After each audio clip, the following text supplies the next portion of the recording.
Hello students, उम्मीद है कि आप लोग खैरियत से होंगे।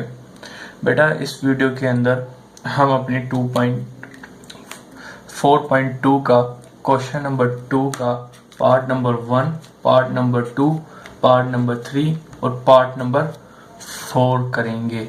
ठीक है बेटा, इंशाल्लाह। चलें जी, स्टार्ट करते हैं। बेटा सोल्यूशन लिखा। सोल्यूशन लिखने के बाद मुझे दिया है y = साइन क्यू एक्स। अगर मैं चाहूँ तो इसको यूँ लिख सकता हूँ, साइन एक्स की पावर क्यू। ठीक है बेटा, अब मैंने क्या लेना है, डेरिवेटिव लेना है। तो डेरिवेटिव ले लेता हूँ d/dx यहाँ पे और d/dx यहाँ पे, साइन एक्स की पावर क्यू।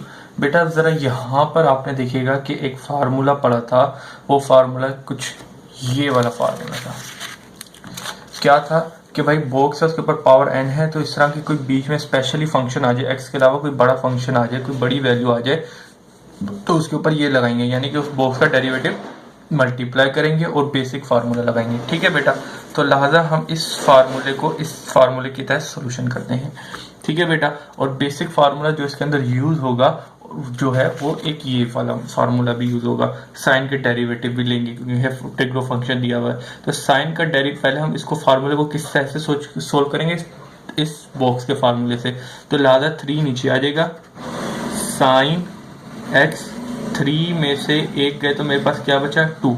ठीक है, और मल्टीप्लाई बाय डेरिवेटिव ऑफ डब्बा। इस डब्बे में क्या दिया हुआ है, साइन, तो डेरिवेटिव साइन से मल्टीप्लाई कर देंगे। ठीक है बेटा, फिर क्या करना है, 3 साइन एक्स स्क्वायर है तो आप इसके ऊपर ऐसे स्क्वायर कर दें। साइन का डेरिवेटिव क्या होता है, ये लिखा हुआ, साइन का डेरिवेटिव कोस होता है, तो ये कोस एक्स हो गया। बस बेटा इतना सा काम करना था आपने। ठीक है, dy/dx आपका आंसर। उम्मीद है कि आपको समझ आया होगा। अब बेटा इसके बाद हम क्या करते हैं, अपना नेक्स्ट क्वेश्चन सोल्व कर लेते हैं। ठीक है बेटा, नेक्स्ट क्वेश्चन क्या है हमारी बुक का, ये लिखा हो और इसको मैंने कॉपी इधर कर लिया, सोल्यूशन लिया, डेरिवेटिव लेना है, डेरिवेटिव ले लेता हूँ dy/dx इधर भी, और डेरिवेटिव मैंने यहाँ पे भी ले लिया। ठीक है, 2 cos 3x plus 3 sin 2x। ठीक है, अब इसके अंदर क्या करना है बेटा, ये जो डेरिवेटिव इसके पास भी जाएगा, इसके पास भी जाएगा, मैं ले जाता हूँ 2, मैं बाहर डायरेक्ट निकाल दूँ। 2 एक कांस्टेंट नंबर है, इसका कोई काम नहीं होता जब हम डेरिवेटिव ले रहे होते हैं, प्लस अब इसी तरीके से यहाँ पे 3 बाहर निकल के आ जाएगा और डेरिवेटिव साइन का हम ले लेंगे। ठीक है बेटा, अब यहाँ पे आपको याद रखना है कि बेटा 2 चीजें यूज हो रही हैं। कौन सी, कि एक फार्मूला हमने ये वाला पढ़ लें कि भाई साइन के एंगल में जब बॉक्स दिया होता है तो क्या करते हैं, उसका डेरिवेटिव लेते हैं। साइन का डेरिवेटिव कोस होता है, लेकिन अगर एक्स के अलावा कुछ और दिया जाए तो फिर उसका डेरिवेटिव मल्टीप्लाई करते हैं। तो लिहाजा अब यहाँ पे देखिएगा, यहाँ पे कुछ और दिया हुआ है, यहाँ पे आपके पास कुछ और दिए हुए एंगल के अंदर, तो लिहाजा यहाँ पे ये बॉक्स वाले फार्मूले यूज होंगे। तो मैं ये यहाँ पे लिख देता हूँ ताकि कोई कंफ्यूजन हो तो हम इसके तहत करेंगे। ठीक है बेटा, याद रखिएगा। तो बड़े कोस का डेरिवेटिव ले लेते हैं। कोस का डेरिवेटिव क्या होता है, कोस का डेरिवेटिव होता है माइनस साइन, तो माइनस साइन, एंगल क्या दिया हुआ है 3x, तो मैंने 3x लिख दिया। लेकिन यहाँ पे कौन सा फार्मूला यूज होगा, ये वाला, कि भाई इसके साथ डेरिवेटिव होगा इसका एंगल। क्यों, क्योंकि ये x के अलावा वैल्यू दी है। अगर x होता तो मैं नहीं करता, इस डेरिवेटिव का मल्टीप्लाई नहीं करता, लेकिन यहाँ पे 3x दिया हुआ है, x से बढ़ के कुछ और चीज दी है, तो लिहाजा 3x का डेरिवेटिव मल्टीप्लाई होगा। इसी तरीके से बेटा यहाँ पे आ जाए, साइन का डेरिवेटिव क्या होता है, साइन का डेरिवेटिव है cos 2 है, cos 2x दिया है तो साइन का डेरिवेटिव होता है cos, तो 2x दिया तो 2x लिख दिया। लेकिन यहाँ पे एंगल में x के अलावा कुछ और दिया हुआ है, तो लिहाजा इसका डेरिवेटिव मैं इससे मल्टीप्लाई करूंगा ये वाला फार्मूला यूज करते हुए इस तहत। तो बस ये 2 इंटू -2 साइन 3x, इसका डेरिवेटिव लूंगा 3 तो 3 रहेगा, x का डेरिवेटिव 1 रहेगा, तो ये मल्टीप्लाई बाई 3 हो जाएगा। ठीक है बेटा, ये cos 2x, अब इस 2x का डेरिवेटिव लूंगा तो मेरे पास सिंपल 2 बचेगा, सिंपल बेटा। ठीक है, अब क्या हुआ, ये मल्टीप्लाई 3 2 6, तो माइनस का 6 साइन 3x और 3 2 6, ये भी आ गया। ठीक है बेटा, और ये cos 2x ऐसे का ऐसी। बस आपकी बुक के अंदर पीछे ज़्यादा से ज़्यादा ये किया होगा कि साइन कॉमन ले, इसको पहले आगे पीछे करके लिख दिया, cos 2x minus 6 sign 3x। ठीक है, ये लिखा होगा, ये भी आपका आंसर माना जाएगा। और इसके अलावा आप कुछ यूं भी लिख सकते हैं, 6 कॉमन ले लिया तो cos 2x minus sign 3x angle में। ठीक है बेटा, तो बस ये आपका आंसर है। उम्मीद है कि ये वाला क्वेश्चन भी आपको समझ आ गया होगा। नहीं समझ आया तो आप दोबारा रिपीट करके देख सकते हैं, समझ आ जाएगा। बिल्कुल बेसिक फार्मूले यूज हो रहे हैं यहाँ पर। अब आ जाते हैं हम क्वेश्चन नंबर 3 के ऊपर।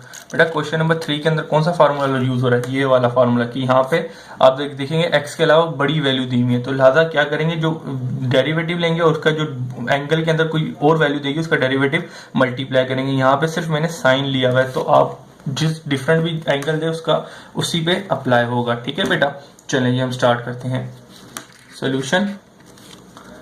डेरिवेटिव लेना तो डेरिवेटिव ले लिए both side, D over D x. ये वाला एमसीक्यूज में आया हुआ है बेटा, कि मुझे याद है कि ये वाला क्वेश्चन एमसीक्यूज में आया हुआ है, देख लेगा। ठीक है, तो टेंजेंट का डेरिवेटिव क्या होता है, टेंजेंट का डेरिवेटिव होता है सेक स्क्वायर। तो मैं ले लेता हूँ भाई सेक स्क्वायर, लेकिन x होता है यहाँ पे क्या लिखा हुआ है 2x माइनस 3।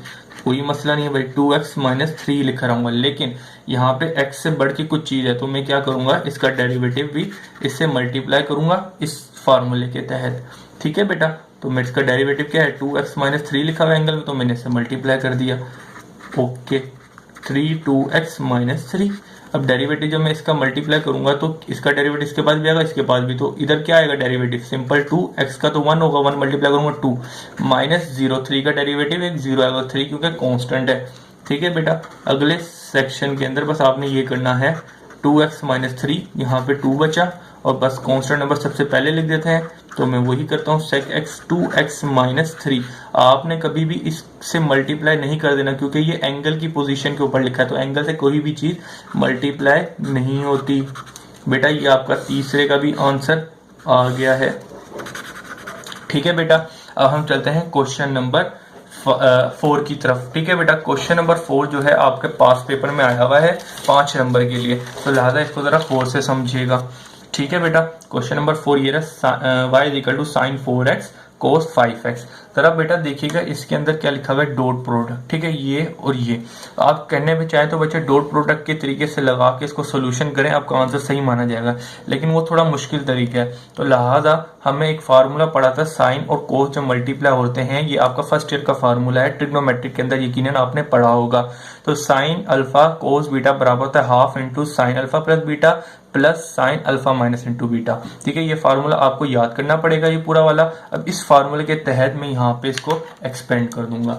ये बेसिकली अल्फा को शो कर रहा है, ये पूरा बेसिकली बीटा को शो कर रहा है। अब देखिएगा ये हाफ था, हाफ इसका, ये फार्मूले को मैंने इस पे एक्सपेंड किया।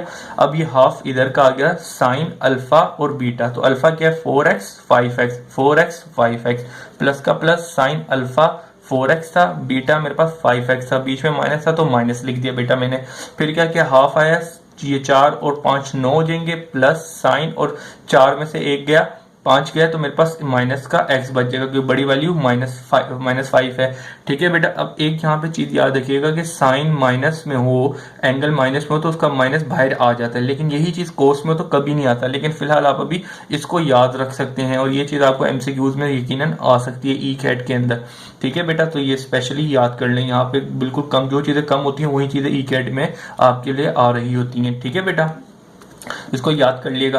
तो ये जो माइनस था इसको मैं बाहर ले गया, तो प्लस माइनस माइनस हो गया, और ये अंदर हमारा साइन चेंज हो जाएगा। ठीक है बेटा, अब मैं क्या करूंगा, डेरिवेटिव अप्लाई करूंगा। अब देखिएगा मेरे पास कितना सीधा सा डेरिवेटिव बन गया। अगर मैं यहाँ पे कॉम्प्लिकेशन बनाता मेरे पास बड़ा कॉम्प्लिकेटेड बन जाता, तो लिहाजा मैंने इसको इसमें कन्वर्ट कर दिया है। ठीक है बेटा, अब क्या हुआ, डेरिवेटिव इसके पास भी 1/2 था, डेरिवेटिव को मैंने बाहर कॉन्स्टेंट में डेरिवेटिव इसके पास लेके गया और इसके पास इन दोनों के पास ले आया। तो साइन का डेरिवेटिव लिया, तो मेरे पास साइन का डेरिवेटिव कोस 9x आता है। आप देखेंगे यहाँ पे x नहीं है, 9x से बढ़ के कुछ है, 9x है, तो लिहाजा इसका डेरिवेटिव इसे मल्टीप्लाई करूंगा। और माइनस साइन का डेरिवेटिव कोस होता है, तो मैंने डायरेक्ट कोस लिख दिया, लेकिन यहाँ पे x था तो सिंपल x आया, इसका डेरिवेटिव मल्टीप्लाई नहीं होगा। क्यों? क्योंकि यहाँ पे सिंपल x दिया हुआ था, लेकिन यहाँ पे 9x दिया हुआ था। ठीक है, जिसकी वजह से इसका मैंने डेरिवेटिव इसे मल्टीप्लाई कर दिया।